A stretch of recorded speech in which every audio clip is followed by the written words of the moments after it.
жетістіктерін бағалау, білім алушылардың білім жетістіктерін бағалау мониторингісі бойынша жаңағы шелек сынып өтіледі. Тақырыбы білім алушылардың білім жетістіктерінің мониторингісін дайындауды ұйымдастырудағы жүйелі тәсілдер.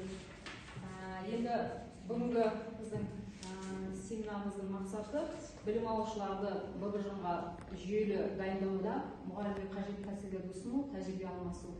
Міндеттері осы білім жетістіктерін мониторингілеуге дайындауда кездесетін мәселелерді талқылау, тиімді тәсілдерді ұсыну, тәжірибе алмасу.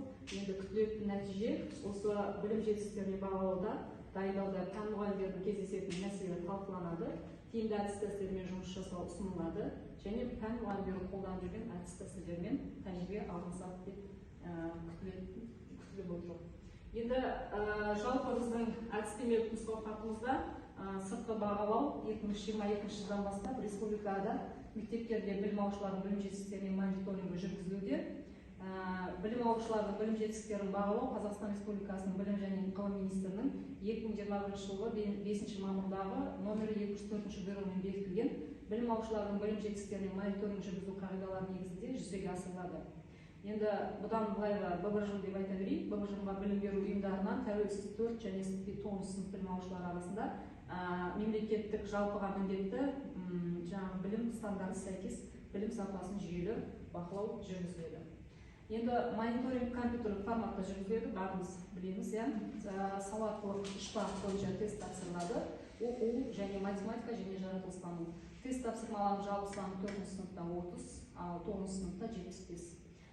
ББЖ-ға 2022 қорытындысы бойынша 4 сынып білім алушылардың орташа баллы 30-дан 20,9 баллды, немесе тапсырмаларды орындау нәтижесі 70%-ды құраған республика бойынша. Ал 9-шы сынып білім алушылардың нәтижесі 75-тен 47,32 балл, немесе 63%-ды құрайды. Тестілеудің әрбір бағыт бойынша тапсырмалардың деңгейі неғұрлым күрделі болса, білім алушылардың орындау деңгейінің көрсеткіші соғұрлым төмен болады деп айтылған. Енді қазір біз осы мәселелерді талқылаймыз. Сіздер бірінші топқа бөлініп алайын. Мына бір тәсілмен бөлініп тұр. Менің туған күнім. Мына алдарыңызда сандар көрсетіліп тұр. Туған күніміз қай сайынға сәйкес келеді? Сол орындықтарға орындап отырсаңыз.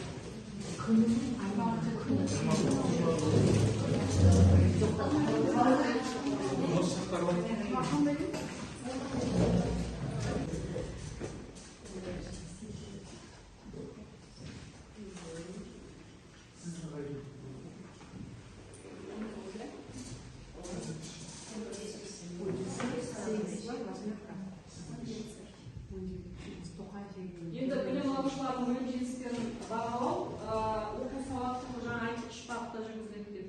Оқу сауаттылығы, математикалық сауаттылық және жаратылыстану сауаттылығы. Енді сол бойынша қандай қиындықтарға кездестік осы өткен жаңағы тестілеу бойынша. 2022 жыл тестілеудің 3 бағытының ішінде оқу сауаттылығы бойынша 4-9 сынып білім алушылары 70-72% көрсеткішпен ең табысты нәтиже көрсеткен.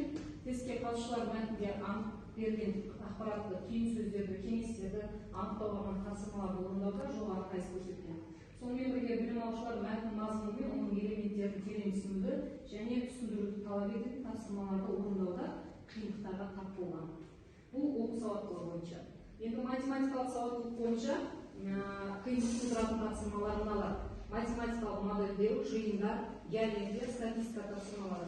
Бастауыш сыныптарда қиындық тудырған тақырыптар орта мектеп деңгейінде де қиындық туғызды. Көрсеткіштері төмен білімдер, бөлімдер PISA халықаралық зерттеуде кеңінен ұсынылған. Бұл бөлімдер бойынша білім алушылардың білім сапасындағы сабақтастық олардың функционалдық сауаттылығын дамытуға ықпал етеді және ББЖ нәтижелеріне де халықаралық зерттеулерге де оң әсерін тигізеді. Енді жаратылыстану сауаттылығы бойынша 4 сынып оқушылары заттың түрлері, ауа, су тақырыптары бойынша тапсырмаларды орындауда қиналған. Бұл биология, химия, физика, география пәндерін меңгерудің негізі болып табылады. 9 сынып оқушылары арасында жылу физикасы, термодинамика негіздері, электр және магнетизм, электростатистика негіздері, механика, тербелістер мен толқындар, химия, тепе-теңдік, тамақтану, физикалық география, атмосфера және картография және географиялық мәліметтер базасы тақырыптары бойынша төменгі нәтиже көрсеткен. Аталған пәндер бойынша мұғалімдерге ББЖ нәтижелерін ескере отырып, аталған бөлімдерді зерттеуге назар аудару нұсқаулықта жазылған. Енді біз өзіміздің мектебімізде, сіздер барлықтарыңыз білесіздер, 2022-2023 оқу жылында 4-9 сыныптардан 5-ші мамыр күні білім жетістіктерін бағалау мониторингісі алынды. Оқушылардың осы алынған білім жетістіктерін бағалау мониторингісінде біздің бақылағанымыз балалар цифрлық сауаттылығы төмен екені байқалды. Одан кейін оқушылар ББЖ-ға тапсыру барысында тұтас мәтінмен жұмыс жасауда қиындық туғызғандарын айтты.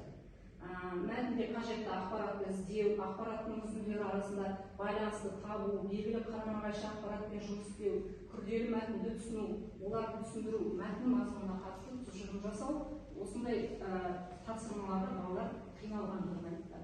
Енді цифрлық сауаттылық деген балалар біз күнделікті тапсырманы қағаз жүзінде береміз, ал компьютердің алдына барған кезде балалар жаңағы күнделікті компьютермен тапсыруда қиындық туғызған. Олар кәдімгідей дағдарысқа ұшыраған. Сондықтан да біз аптасына бір мәрте болса да сол компьютердің алдына отырғызып балаға тапсырманы жасауымыз қажет екен, орындатқызуымыз қажет екен. Енді жалпы осы ББЖ-ға дайындау жұмысы барысында түрлі жаттығулар, тапсырмалар, графикалық органайзерлер, шығармашылық жұмыстар, ақпараттық ізденістер, проблемалық ізденушілік, сыни тұрғыдан ойлау стратегиялары сияқты әдістерді кеңінен қолдану ұсынылады. Енді қазір өздеріңіздің де жаңағы тәжірибе алмасып, жалпы пән бойынша 4-9 сыныптар білім алушылармен қандай дайындық жүргізіп жатсыздар? Өздеріңіздің ойларыңызды, пікірлеріңізді ортаға салсаңыздар. Бірінші бастауыш ұстаздарынан сөз берейік, 4 сыныптармен қандай жұмыстар жүргізіп жатсыздар? Биылғы бізге осы ББЖ-да күзден бері сабақ басталған кезде біз естелік 9 айға жоспар құрдық. Сол жоспар бойынша ай сайын тест алынып отырдық балалардың. Жаңағы 34 кластарға осы оқу сауаттылығы, математикалық сауаттылық және жаратылыстану пәні бойынша. Одан кейін одан бөлек біз апта сайын балалардың қосымша өзіміз тест шығарып әкеліп беріп отырдық. Компьютерге барған кезде информатика сабағы бойынша кішкене өткеннен кейін, одан кейін тоже өзіміздің тестіміз компьютерге жаңағы флешкаларға салып тесттерді неғылдық. Бұлай балалар сентябрьге қарағанда, қыркүйекке қарағанда осы өткенде март айында жақсы төселгенін өзімізде байқадық балаларға. Өйткені 80%-90% уже нелердің білім сапаларын тестпен көрсетті. Сол жаман білмеймін, биылғы жылы кішкене осындай жұмыс жасап енді өзіміз төрттерге керек дегенде. Жақсы. Сосын телефонмен де WhatsApp арқылы жіберіп тест тапсырмалар.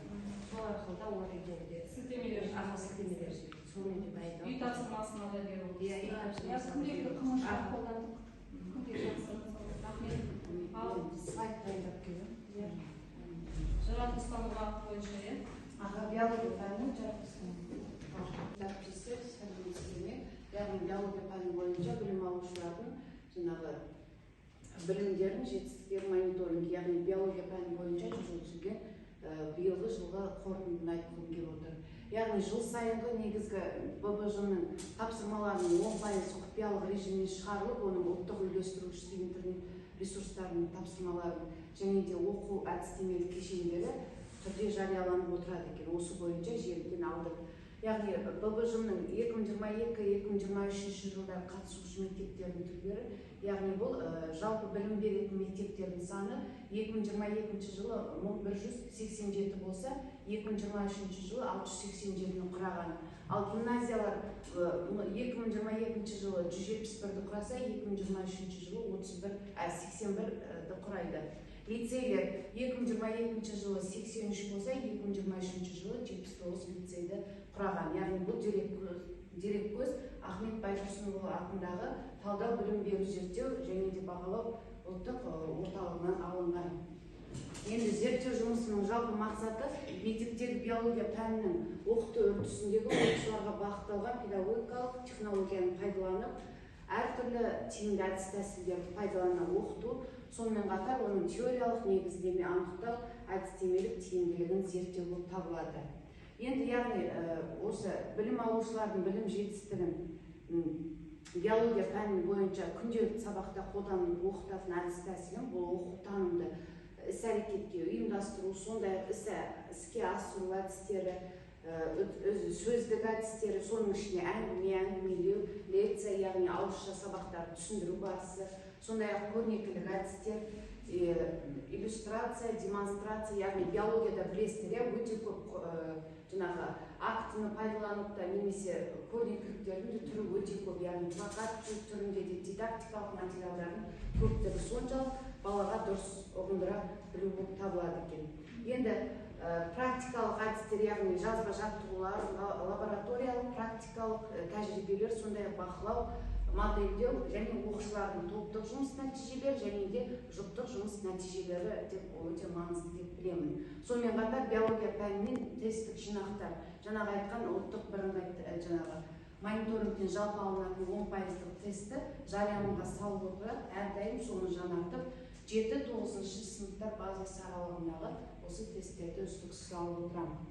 Мысалы, осы тесттердің уақыт ұстамай сіздерге қазір 6 несін алып келдім, мысалы, тапсырманың үлгісін, яғни айтқанда, бізде биологияда көбінде жаратылыстану бағытында көбінде суретпен бейнеленіп кетіледі. Мысалы, бұл жерде жануарлардың көбею циклін атап айтқан, яғни 3 түрлі көбею формасы берілген, осы бойынша түсінікті береді. Мысалы, айтатын болсақ, бір жасушалы ағзалардың қалай көбейетіндігі, және гидралардың бүршіктену арқылы көбею ары қарай күрделене түседі, яғни митоз арқылы жынысты түрде көбейетін ағзаларды күрделендіреді. Екінші тапсырмам, яғни бұл жерде енді төменгі сатыдан бастап кішкене жоғарылап, яғни айтқанда өсімдіктерге қарай көтеріліп келеді. Яғни бұл қырық жапырақ тәрізділер, ашық тұқымдылар, жабық тұқымдылардың өзара айырмашылығын оқушылар біледі. Яғни бұны топтық жұмыста және жеке жұмыста тапсырмаларды орындатуға тырысып отырдық. Яғни суретте ұрықтың әртүрлі жапырақтышалардың осының ұлпалардың санына байланысты жіктеу, яғни бұл эктодерма мен мезодерма арасындағы айырмашылықты сәйкестендіріп қойып отырды. Енді сәйкестігін табамыз. Бұл өте тиімді әдістің бірі, яғни балалардың есте сақтау қабілетіне жақсы, қарапайымдылар қандай аурудың тудыратындығын, саңырауқұлақтар қандай ауруға алып келіп соқтыратын бактериялар мен вирустарды қандай аурулармен жұқтыратынын білеміз. Енді қан тамырлары балалар, яғни сегіздің базалық жүйесінен жоғарылап, яғни бұл артерия, вена және капиллярлар екенін біледі. Енді сол бойынша жіктеп талдайтын осындай тапсырмалардың түрі екен. Мынау ең соңғы тапсырмада тура солай, бірақтан бұл жердегі айырмашылық қан тамырлар жүйесін екіге бөлінетін ашық және тұйық түрде болатын балалар ажыратады, және де бұл қай жануарлардың төменгі сатыдағы жануарлардан жоғарылап бара жатқаны айқын көрінеді екен. Енді білесіздер, 9 сыныптармен жүргізіп жатқан жұмыстарымыздың нәтижесі. Жақсы, назарларыңызға рахмет. Жақсы, рахмет. Тамаша. Енді келесі оқу сауаттылығы бойынша сөз берейік, қазақ тілі пәні бойынша. Бұл жыл дегеніміздің ең асыл сөйлеріміздің бірі, соның арқасында 10 мектептің ішіне кіріп отырмыз деген жұмыс жасалынып жатыр. Біз оқу сауаттылығы бойынша баланы былай дайындаймыз. Күнделікті қазақ тілде кемінде 1-2 мәтін келеді. Сол мәтінді оқи отырып, мәтіннің ерекшелігін тағып, мәтінді бір-бірімен салыстыр. Және сол мәтін бойынша балаларға сұрақ құрастыр дейміз. Және құрастырған сұрағына екінші оқушы жауап береді. Соның бәрі оқу сауаттылығында бізге келетін нәтижелердің бірі. Оқу сауаттылығында келген мәтінге, мысалы, бір мәтінді беріп, сол бойынша сұрақ құрастырып, сол бойынша нұсқасында балаға құрастырып отырсақ, ол ертең ББЖ болсын, оқу сауаттылығы болсын, алдарына отырады. Дегенмен, балдар қазір мәтінді толық оқысы келмейді. Сол себепті біз таза тақта деген әдіс бар. Мәтінді балаға береміз да, тақтаға кіріспей негізі бөлім қорытынды деп жазып қоямыз теріс қарап. 3 оқушыны шығарып, әрқайсысы алып, сол кезде сол мәтінді сен кіріспесін айт, сен негізі бөлімін айт, сен қорытындысын айт деп нәтиже шығарамыз. Сол бойынша басқа балалар сұрақ құрастырады, енді бір балдар сол бойынша нұсқа дайындайды. Балдарды күнделікті мәтінмен жұмыс жасап отырсақ, ол ертең өзіміздің жетістігіміз, жемісіміз болып табылады. Былтырғы оқушымда 350 сөзден тұратын әр балаға мәтін келді. Оның ішінен 10 жауап келді, оны ағылшыннан келді, оны орыс тілінен келді. Сіздер білесіздер, біздің осы маңайдың балдары орыс тілінен ағылшын тіліне өте шорқақ. Себебі біздің жан-жақтан районнан келген балдар, оқушылар түгел өзіміздің де тіліміз ағылшын мен орыс тілінен жатық емеспіз. Соны енді біздің көз жасымызды естідім, Алла тағалам биылғы жылда ағылшын мен орыс тілін алып тастапты. Сөйтіп оқу сауаттылығы бойынша 15 қана жауап берді. Ал енді келесі кезекте бұл жылдың оқу сауаттылығы бойынша біз жоғары нәтиже көрсетеміз деп ойлаймыз. Сол уақытта балдарды дайындап жатырмыз. Бұл жылға дайындаған бала, бұл оқу сауаттылығына дайындаған бала ертең ұбт-дан да жақсы нәтиже береді. Биылғы жаңа мектебімізден 23 оқушы ұбт-ға барайын деп отыр ғой. Солардың дәл қазіргі кезде оқу сауаттылығы бойынша нәтижесі 90 мен 95-тің арасы болып тұр. Тыңдағандарыңызға рахмет. Бізде жұмыс жүйелі жүріп жатыр. Осы орайда мен де айта кетейін деп едім. Балалармен жұмыс жасауда, графиктік мәтінмен жұмыс жасау. Жаңағы жаратылыстану бағытында да суретпен, графикамен береді ғой мәтінді. Сонда балалардың жаңағы функционалдық сауаттылығын дамыту үшін күнделікті осындай тұрмыстағы түбіртек алдына беріп, яғни осыдан тұтас мәтін құрастыр, мәтіннің құрылымын сақта деген сияқты тапсырмалар береміз сабақ барысында. Бұл да бала мәтін түрін ажырата біледі және ақпараттық ізденісі дамиды, графикалық мәтінмен жұмыс жасайды. Болмаса мынандай күнделікті жаңа қолданатын тұрмыстағы заттарды береміз және осы бойынша пайдасы мен зиянын анықтап жаз, жарамдылық сақтау мерзімін біл, жаз, мәтін құрылымын сақта деп жаңа тапсырма береміз. Олар тұтас мәтін құрастырып шығады. Графиктік мәтіннен тұтас мәтін құрастырып шығады. Міне осындай жаңағы ББЖ-ға байланысты әртүрлі енді тұтас мәтінмен жұмыс жасауда біз сұрақтар құрастырдық.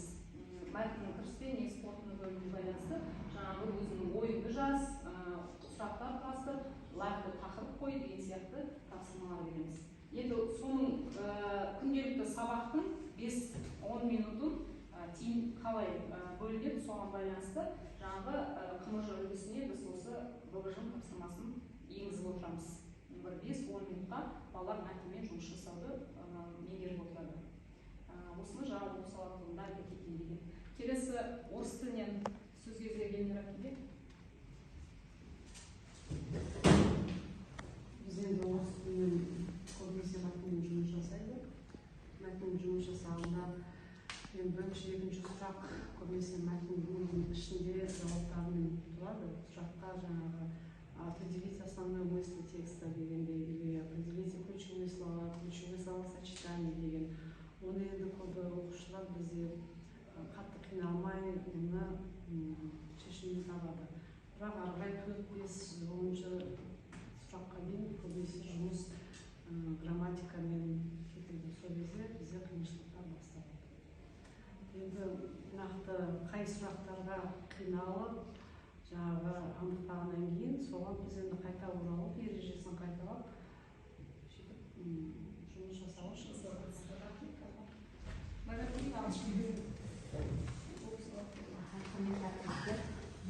Біздің бүгінгі жиналып отырғанымыз 9 сыныптарды ББЖ-ға дайындау мәселесі бойынша. Бізде ағылшын тілінде оқулықта негізі дайын мәтінді берілген және сол мәтінге байланысты арнайы тапсырмаларда дайындалып берілген. Сол арқылы біз балаларды дайындаймыз күнделікті. Енді бұл жерде осы ББЖ-ға дайындаудың ең басты бірегей тапсырмасы сол мәтінмен жұмыс болып табылады ағылшын тілінде. Сол ағылшын тілінде жаңағы мәтінмен жұмыс жасаған кезде біз жаңағы мәтіннің алдында берілетін тапсырма, мәтіннің оқу кезінде берілетін тапсырма және мәтінді оқып болған кейін жаңағы pre-reading task, while reading task және post-reading task деген тапсырмаларды біз көбінесе қолға аламыз. Сол мысалға мәтінді бастаған кезде миға шабуыл ретінде мәтін не туралы болмақ деген ойдан бастаймыз мәтінді. Содан кейін барып жалпы сұрақтар қойылады мәтінге. Одан кейін мәтінді оқып жатқан кезде жаңағы оқушы өзі белгілеп кетеді, мына жер маған қызық болды, болмаса мына жер маған түсініксіз болды деп сол түсініксіз болған сұрақтарға кейін сабақ барысында немесе сабақтан кейін сол сұрақтарға қайталап келіп отырамыз. Одан кейін және көбінесе сабақ кезінде оқу кезіндегі тапсырмалардың бірегейі ол кластер болып табылады. То есть оқушылар мәтінді оқып жатып, сол бойынша дайын кестеге өздері бір нақты фактілерді дайындап солай толтырады. Одан кейінгі мәтіннен кейінгі тапсырмаларға жаңағы бізде көп кездесетін тапсырма сабақта оқулықта дайын true or false деген тапсырма, яғни жалған немесе дұрыс және жалған немесе бұл туралы айтылмаған деген сияқты тапсырмалар берілген. Одан кейін дайын бізде мәтінге арналған сұрақтар берілген. Сол сұрақтарға жауап береді. Одан кейін барып өз ойын жалғастырады, немесе мәтіннің соңын немен өз ойымен қалай аяқтайсың деген сияқты осындай бізде жақсы ықшамдалған жақсы тапсырмалар берілген. Соларды орындау арқылы біз қазіргі кезде оқушыларды ББЖ-ға дайындап жатырмыз. Және одан бөлек арнайы тест тапсырмалар бар, мәтін берілген және мәтінге түрлі жаңа былтырғы ББЖ-да кездескен сұрақтар бар. Сол сұрақтарға жауап беру арқылы ББЖ-ға дайындап жатырмыз. Жақсы, рахмет. Жаратылыстану бағыты бойынша географияда енді география пәні бойынша осы қаңтар айында тренингтер осы ББЖ бойынша бізге осындай нелер өтті ғой, семинар тренингтер өтті. Сол кезде бізде қосымша оқып кеттік бір аптада. Сол кезде бізге үйреткені әр тақырып бойынша, мысалы атмосфера бөліміне өтсек, атмосфера бөлімінен контекст алыңыздар деді.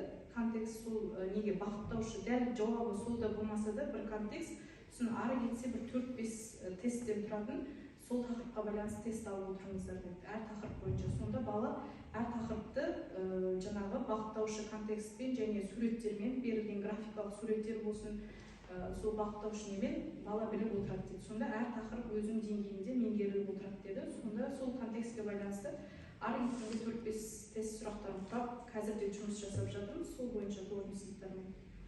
Сол жақсы, рахмет. Математикалық сауаттылық бойынша Саламатсыздар.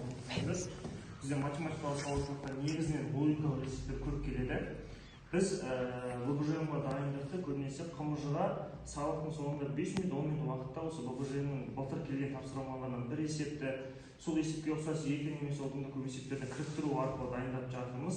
Қазіргі таңда оқушыларға тақырыптық тест ретінде көп дайындық жұмыстар жүргізіп жатырмыз. Мысалға, бір тақырыпқа есептер беріледі, сол тақырыпқа ББЖ тапсырмалар ішіндегі барлық есептерді жинақтап, үлгергенше сабақтың соңында 5 минут, 10 минут қалғанда ББЖ тапсырмаларымен жұмыс жасаймыз. Сәйкесінше оқушы бір тақырыпқа 2-3 есепті 2-3 түрлі жағдайда қарастырғаннан кейін, ол оқушы ол тақырыпты ұмытпайды. Біздің қазіргі таңда дайындығымыз солай жүріп жатыр. Мысалға, бізде берілген бағанағы зерттеулер бойынша айтылып отқан геометрия бойынша және де статистика элементтері бойынша бізде проблемалар болды. Берілген есептер, жаңа 9 класста келген есептер, біздегі қазіргі 11 класста дайындап отыр, математикалық сауаттылық есебінде ОБТ-дағы есептерге тұспа-тұс сәйкес келеді. Және де мысалы берілген геометриялық есептерде мынандай, осы боялған үшбұрыштың ауданын тап деген есептер болады. Осы үшбұрыштың қарапайым негізі өзімізде шығарыламыз. Бұлай тек тікбұрышты үшбұрыштың аудан тау формуласын білу керекпіз. Яғни S-тен AB бөлінген 2, яғни 2 катетін білсек. Мынадан қарасақ бастапқы енді төртбұрыштың бірінші толық аудан табыламыз. 1, 2, 3, 4, 1, 2, 4, 4 3 аудан табу үшін қалғасын бір-біріне көйте саламыз. Яғни 4-ке 4-ті бөлсек 16 болады. Ал мынау 2 тікбұрышты үшбұрыш, екеуі бір-біріне тең болғаннан кейін бұның табу 3-ке 4-ті көбейтеміз, 12, 12-ні 2-ке бөлсек 6. Яғни мынау да 6, мынау да 6. Ал мынау 2-ні көбейтіп 2-ке бөлсек ол 4 болады. 16-дан 10-ды азайта саламыз, сонда толық боялған аумақтың ауданы сонда 6 болады екен. Ал математика статистикаға келетін болсақ, ықтималдылық статистика элементтері, ықтималдылық. Мысалға мына жерде А әріпінің түсу ықтималдылығы қанша дейді. Бізде мысалға А әріпін санаймыз, үшеуіне, үш әріпі барлық әріптер қанша? 1, 2, 3, 4, 5, 6, 7, 8, 9, 10. 10 әріп болса, яғни А әріпінің түсу ықтималдылығы барлығы бөліміне 10 жазамыз да, алуына 3-ті жазып қоямыз. Яғни қарапайым есептерден тұрады екен. Назарларыңызға рахмет. ББЖ бойынша жасап жатқан тәжірибелеріңізге рахмет. Енді практикалық бөлімге көшейік. Қазір мен сіздерге графиктік мәтін таратамын. Сол бойынша сіздер тапсырма құрастырыңыздар. Өздеріңіздің пәндеріңізге байланысты тапсырма құрастырыңыздар.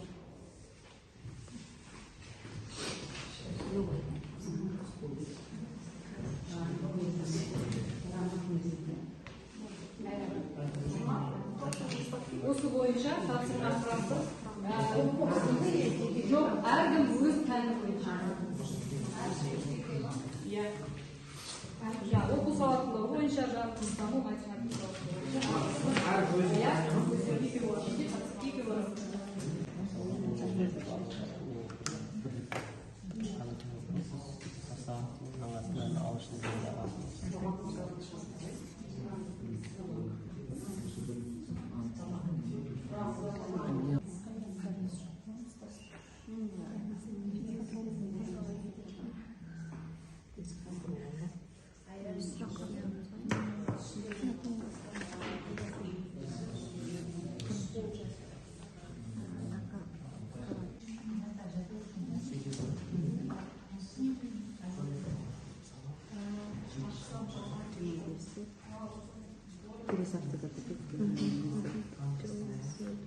математикалық сауаттылық бойынша мына график мәтінде не құрастырдыңыздар?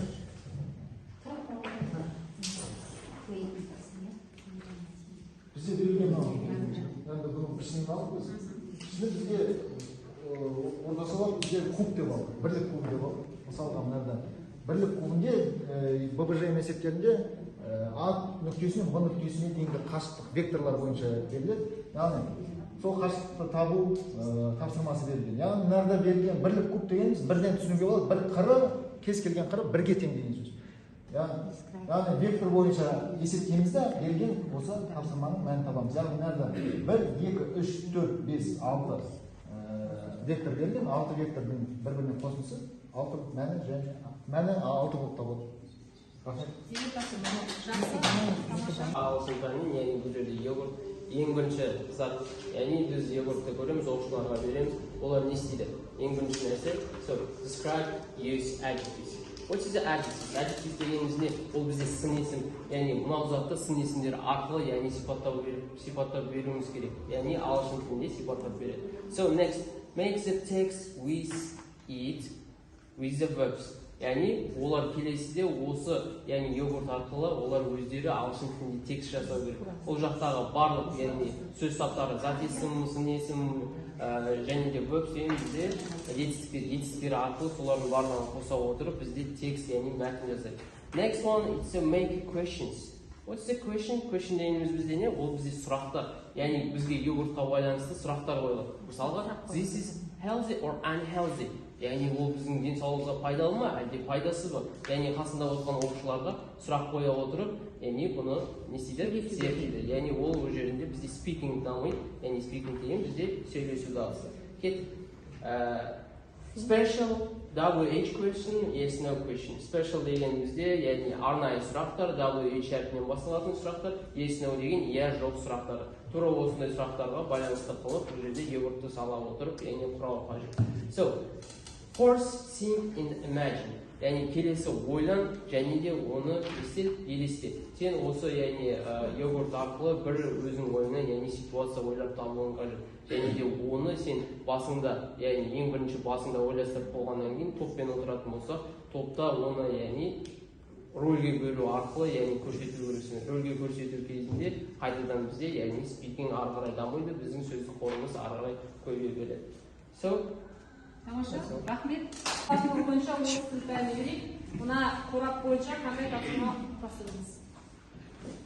Орыс тілі пәні бойынша, мына қорап бойынша келесі тапсырмаларды құрастырдық. Ең бірінші жаңағы реклама не болмаса антиреклама құрастыру. Өзіне құрастырады. Бірақ бұл текст мәтіннің ішінде сан есім болу керек.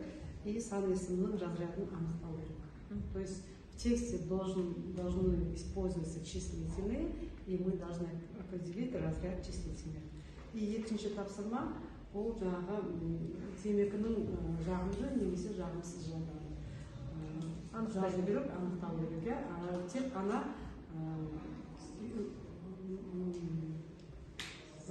сын есімді қолдану. Мысалы, вредный, полезный, вкусный деген салып, тек қана зат есімді қолдану арқылы екі жаңағы несін алып айту керек, қасиет. Пайдалы немесе пайдалы емес. Иә, зиян жақтан. Жақсы, рахмет. Жаратылыстану бағыты бойынша Нұрдәулет ағай сізге. Оқушыға контексттік сұрақтар болады негізінде. Дұрысы. Одан кейін барып осы қораптың көлеміндей мысалға ағаш зат болатын болса, немесе темір зат, мұз деген сияқты әртүрлі заттарды алатын болсақ, үшеуін болса салыстырады. Тура осы қораптың көлеміндей ағаш алатын болсақ, темір алатын болсақ, мұз алатын болсақ, үшеуінің қайсысының массасы көп, немесе үшеуінің қайсысы массасы жеңіл болады. Және де үшеуін суға батыратын болсақ, қайсысы батады, қайсысы жүзеді, және де қайсысы бетіне қалқып шығады. Мысалы бізде осы тығыздық бөлімі бар физикада, 7-ші сыныптардан басталады. Осы ББЖМде болса әрбір сабаққа Али әпке айтып кетті ғой, сол әрбір сабағымызға тақырыпқа ББЖМнің контексттерін қосып осындай тапсырмаларды орындатып отыратын болса, онда бала функционалды сауаттырақ болып бары қарай жетілдіре беретін етін. Мысалы мынандай контекст құрастырсақ болады. Арман 61-ші орта мектебінің 7-ші А сыныбында оқиды. Ол сабақтан қайтып келе жатты да, осы темекінің қорабын көрді. Физикада тура сол күні болса тығыздық бөлімін өткен болатын. Осы тығыздық бөлімін өткеннен кейін темекінің қорабындай ағашты, темірді және мұзды алды. Сөйтіп бір-бірінің болса көлемін бірдей екенін анықтады да, олардың тығыздықтарының әртүрлілігін білді.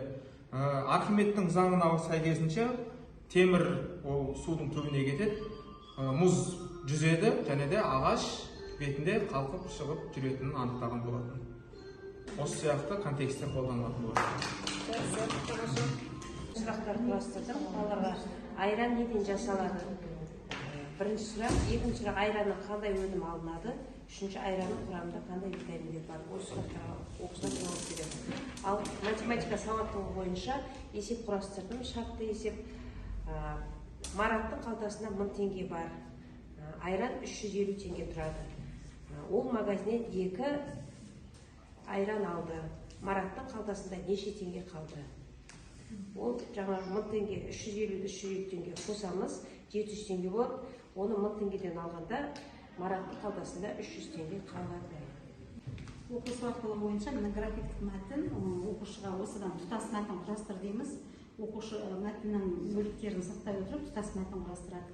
Тұтас мәтін құрастырып оқығаннан кейін екінші бір оқушыға осы құралған мәтін бойынша сұрақ құрастырыңдар дейміз.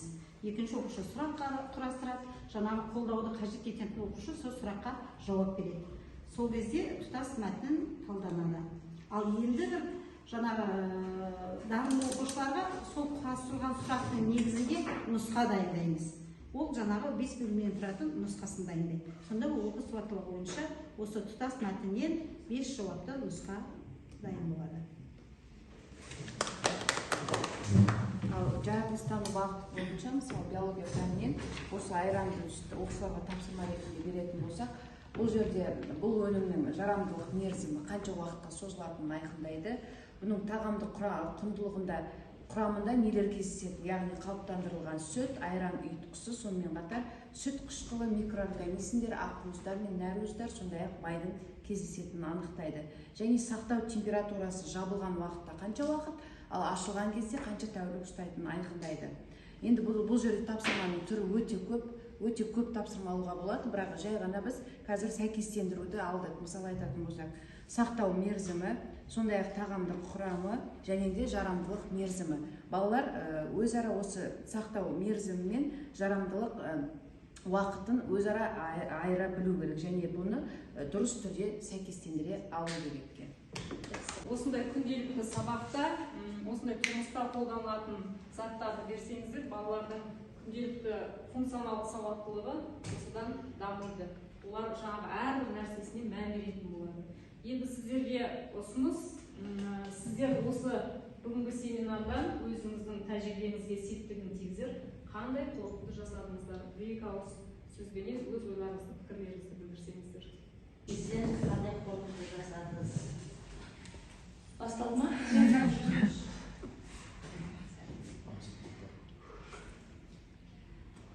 Бүгінгі семинарда өзіңіздің тәжірибеңізге септігі тигізер, қандай қорытынды жасадыңыз дейді. Бұл семинарда күнделікті КМЖ-ға осы БМЖ тапсырмасының бір бөлігін алуды үйрендік. Соны пайдалану кез келген оқушыға.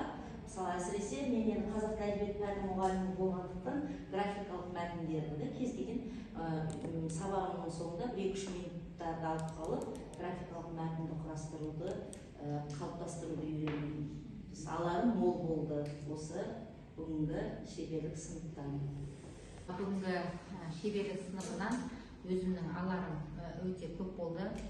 Өйткені әріптестердің осы ББЖ-ға дайындаған жұмыстарының нәтижесін көрдім, және жұмыстың неше түрлерін көрдік, әдіс тәсілдерді көрдік, және соларды осы оқушыларды 9 сынып оқушыларын ББЖ-ға дайындауға қолдануға болатынына көз жеткіздім.